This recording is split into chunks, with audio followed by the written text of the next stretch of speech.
everybody. Welcome to Gregg's Vintage Workshop. As most of my subscribers know, anybody that follows me, they know that I have been in North Carolina visiting my daughter and my granddaughter and my son-in-law for Christmas and for my granddaughter's birthday and such. Well, I finally made it back today. Today is Sunday, January the 5th, and I am back in the workshop. So I wanted to make this quick video to kind of show you guys what I have planned for 2020. I've got a few projects laid out here that I'm going to take each one by one and show you guys. This will probably be the order I'll do them in, but I could switch it around, so don't count on it. I can maybe change it up. I like to change things up a bit. So I'm going to have a swig of my coffee here. Good stuff. And we will get started. Let's take a look. Okay, so first up is the ManTola. We're going to get this R654 completed, and I think it's going to be a nice player. It's going to look good. It's going to clean up nice. This is the cabinet of it. Let's take a quick look at the chassis, where it's at right now. And this is the chassis as it sits right now, just the way we left it. Since I got home on Sunday, I haven't made it to the post office to get my parts that I ordered from Sal's Caps, but I should be able to get those tomorrow, and tomorrow night we'll probably start finishing up this chassis piece. So that's ManTola. What do we got up next? So what do we got up after the ManTola? We have a mystery. Now this is a purchase I made off of eBay when I was in North Carolina. It is a signal generator, G102. And as you can see, it's in excellent condition. Now, I don't know if it works. It may or may not work. But the guy was asking 45, I offered him 35 and he took it. It only had one picture, and the picture wasn't that great, but it actually it looks like it's in brand new condition, and it actually came with the cover. So I think I did a good purchase. I don't think it's going to take much to get it going. What I want to do with it, once I get it functional, is mount a frequency counter on it. Now what I don't want to do is bother the case. It's in beautiful original condition. Somehow I want to mount a frequency counter in some sort of a little box or something that will just sit on there, maybe with some double-sided tape or something, however I decide to do it, maybe like that, and run the wire down behind and go in through the area where the power cord goes, down by there, not right next to it, but by there. That's kind of what I have planned for that. So that'll be the next project. I think I can whip that out fairly quickly, and then it'll be usable. I'll have two. I have the ICO 324, and then I'll have the Heath kit. So that's project number 2.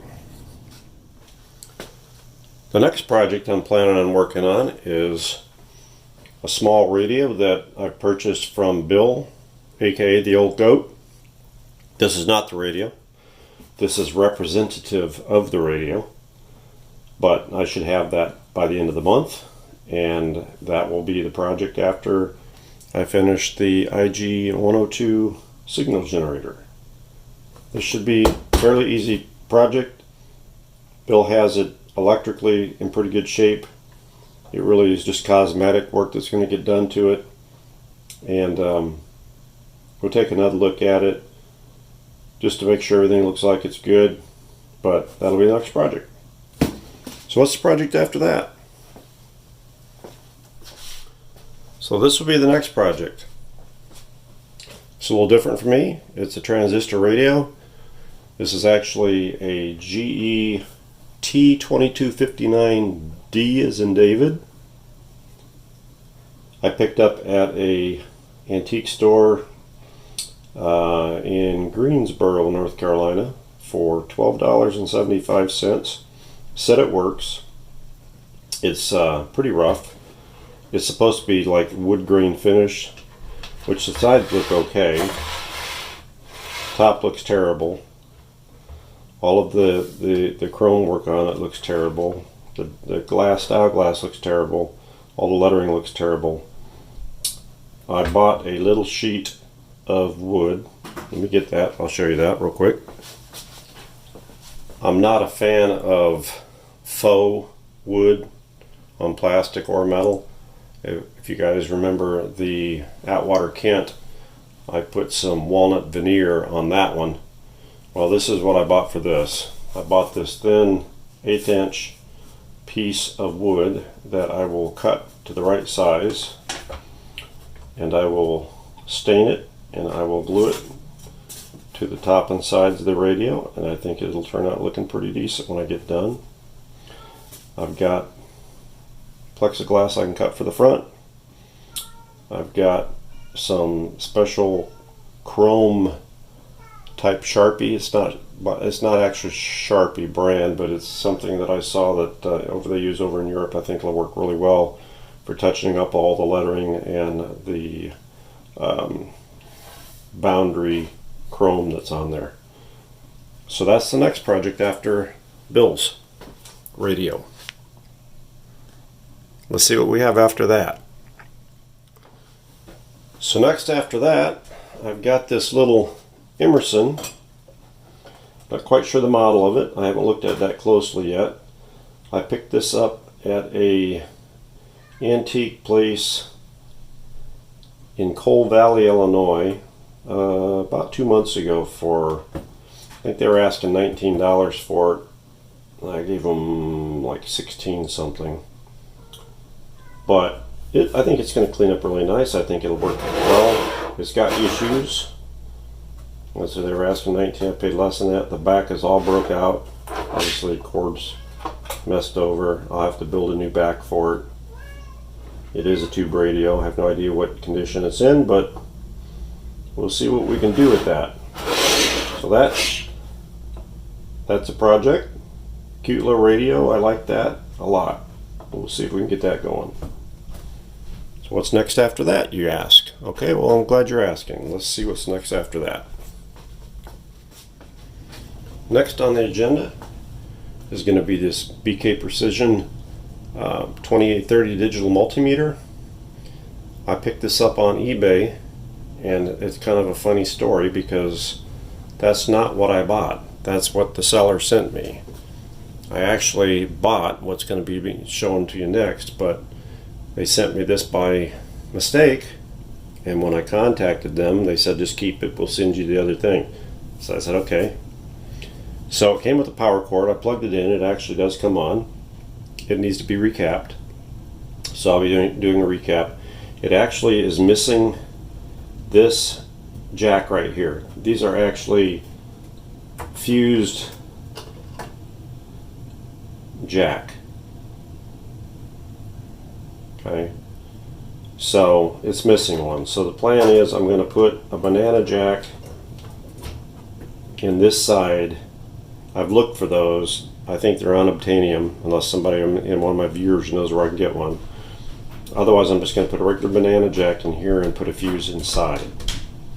So this will get recapped. That'll be fixed. It'll be cleaned up.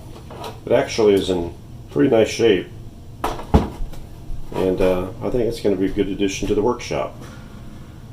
So that's that project. What's next after that? Okay, so this was what I actually had purchased. This is a BK Precision 3010 function generator. And if you guys hear squeaking going on upstairs, that's my wife walking around in my 109-year-old house with the squeaky floors. Anyway, it's a 3010 function generator. This did not come with the power cord, but it does use the same power cord as the multimeter I was showing you. This one I have not plugged in yet.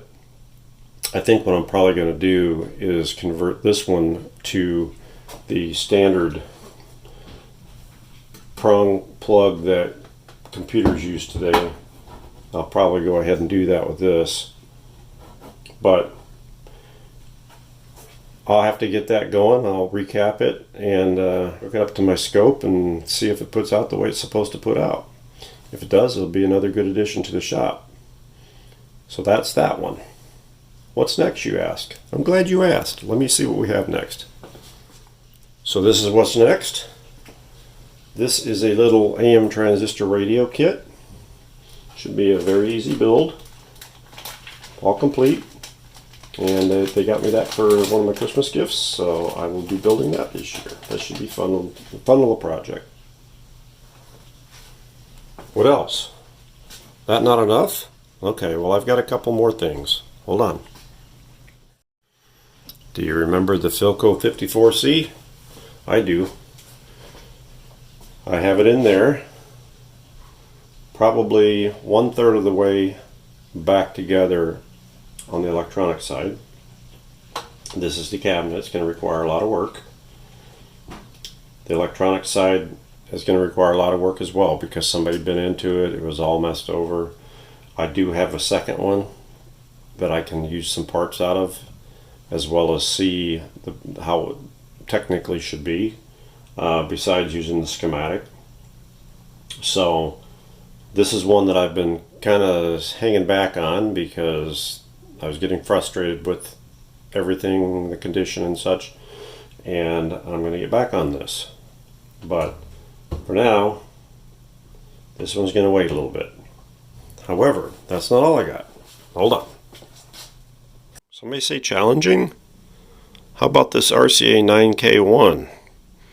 Yeah, this is challenge. I've had this now for about a year, and this is gonna take some time. This I probably won't even get to this in 2020. By the time I get the 54C done and everything else I've shown you, I might not get to this. Let me show you what the cabinet looks like. There's the cabinet for it. It's all dusty and dirty, but you know it's actually in pretty good shape. The grill cloth is actually in really good shape. The cabinet itself's in pretty good shape. It needs to be cleaned up, obviously. Touched up a little bit, but I probably won't refinish it. So that's that. And then I also have this Philco 37675 that I've had for a long time. That will be quite the challenge as well. And you can see all the cords and everything are all rotten. This is going to be a big job. This will probably be a 2021 project. Now, I don't know how many of you guys have seen my cat Moose, but this is not him. This is his brother Dodger. Dodger doesn't come around much, but because we've been gone for a month and Dodger didn't come with us, my sister and brother-in-law came over and took care of the cats. He's all into me tonight because of the fact I've been gone. So that's Dodger. So we got Moose and Dodger, my two orange cats. Right, Dodger? Dodger, look at the camera. Okay. So anyway, that's what we have for 2020. A very busy year scheduled, and I hope that you'll all find my work, which is usually boring, getting better as I go along. I actually do have a new camera. This is not the camera. This is still my cell phone, believe it or not. I did play around with the camera, the new camera, a little bit. I was a little disappointed with the clarity of the picture, but we're going to use it. I'm going to probably use a combination of that camera and this camera. The other camera more for a little bit of the distant stuff, and this camera for the very close-up work. But we're going to get it figured out. It's all a work in progress. I want to thank everybody who subscribed for subscribing. If you're not already a subscriber to Gregg's Vintage Workshop, please subscribe. I'd love to have you. So from Gregg at Gregg's Vintage Workshop, thank you for watching.